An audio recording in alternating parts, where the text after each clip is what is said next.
يوسف نساري على رادار الهلال السعودي. السلام عليكم ورحمة الله.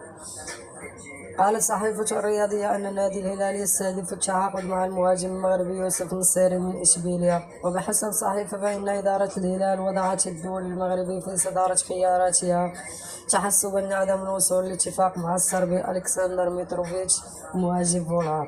وذكرت الصحيفة المفاوضات مع فولهام تشهد عدم توافق في الجوانب المالية، ما دعا إدارة الهلال للتحرك سريعا لتوفير بدلاء يتقدمهم يوسف نصيري. وسبق أن لعب يوسف نصيري البالغ من العمر 26 عاما لمالاغا ولغانيس قبل أن ينضم لإشبيلية في 2020، ويرتبط يوسف نصيري بعقد مع إشبيلية حتى يونيو 2025. لا تنسى الاشتراك في القناة وتفعيل زر الجرس ليصلكم كل جديد، وشكرا.